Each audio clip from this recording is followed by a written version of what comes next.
The morning started out just perfectly.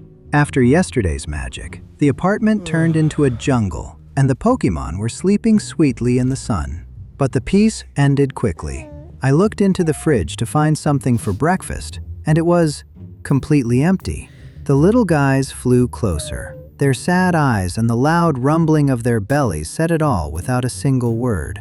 Nothing we can do. We have to go to the store. Jump into the backpack, guys. We're going to get some treats. The bright sun was shining outside. The little ones looked out of the backpack in total amazement at the tall city buildings. And here we are. When the supermarket doors opened, the Pokemon just froze in shock. They had never seen anything like this.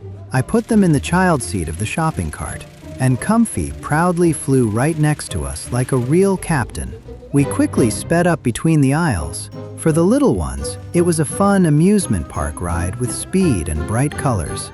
In the produce section, Comfey's magic dust did a miracle. All the food started to glow incredibly from being so clean. Mountains of perfect fruits reflected in their big eyes. To them, this was a real magical forest. And then I made a mistake. I took out my phone for a second to check my shopping list. Pokemon don't know what money is. They saw a cool steak and decided they could just take it.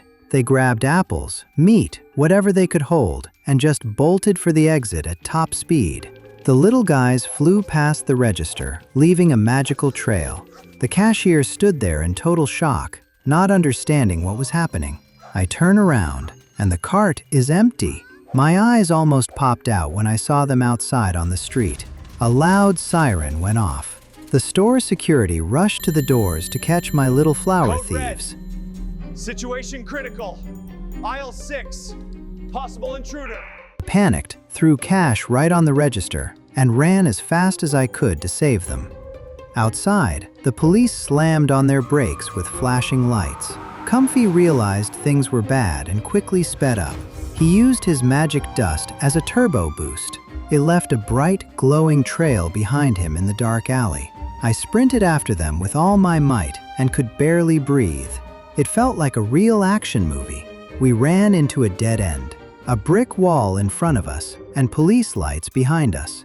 It seemed like the end. But Comfey didn't give up. He shot out his vine, grabbed the fire escape, and pulled everyone up. They made an awesome jump onto another roof. One little guy almost dropped our steak, but I jumped and epically caught it right in the air. We hid behind a huge billboard.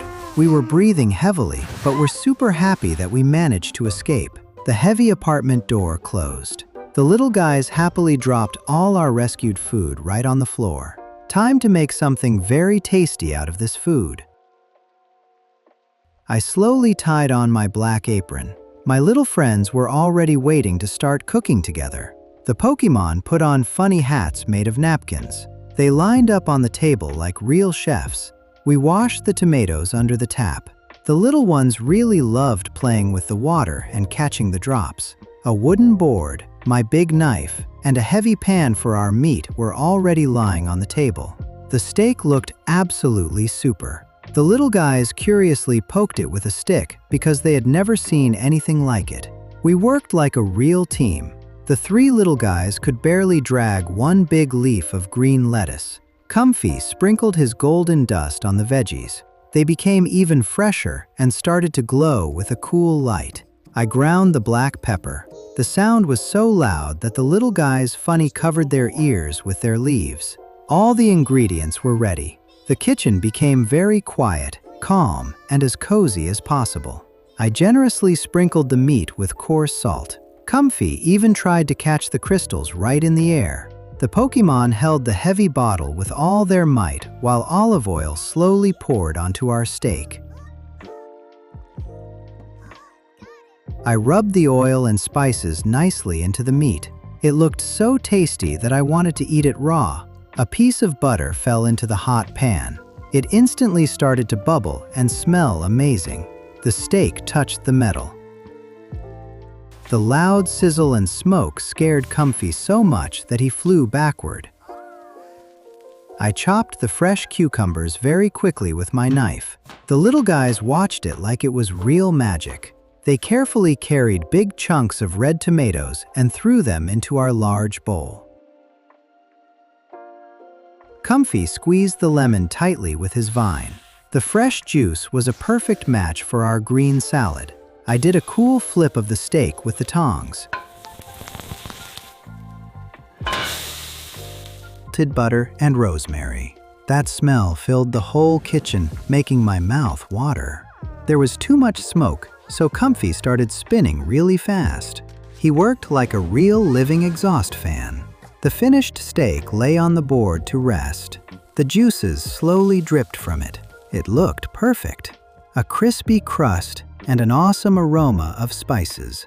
I realized that this was my best culinary masterpiece yet. The final touch. The little guys sprinkled the salad with magic edible flowers. The dish started to glow slightly. I cut into the meat. Inside, it was a perfect pink color, just a flawless medium rare. I beautifully arranged the steak slices on a black plate, and Comfey carefully placed a sprig of rosemary on top. The little guys proudly dragged the huge bowl onto the table. The salad turned out very bright and magical. The table was set, candles were burning, and it smelled so good. Time to finally sit down and eat with my friends.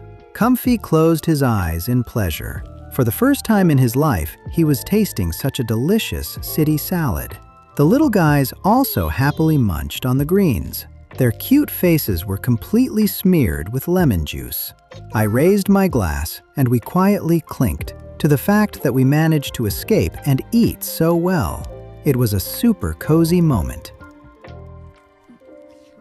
But suddenly, the dark kitchen was lit up by the sharp flashes of police lights. A loud, aggressive knock on the door. One of the little guys even dropped the food from his mouth in shock. The police found us. The Pokemon froze on the table in complete panic. Our perfect dinner was over. A police officer walked into the kitchen. I was in shock when I saw tiny metal handcuffs in his hands. The Pokemon's eyes filled with tears. They were so sad and scared when the cop stepped closer. He carefully but firmly clamped the handcuffs right onto Comfey's vine. The little guys were just shaking with fear. The cop led them down the dark hallway. They walked and looked back, and I was left alone in an empty apartment. The doors of the police car closed loudly. My friends were driven off into the night. Please subscribe to the channel so you do not miss what happens next. Your support gives me so much inspiration to make new episodes for you. Thank you so much for watching.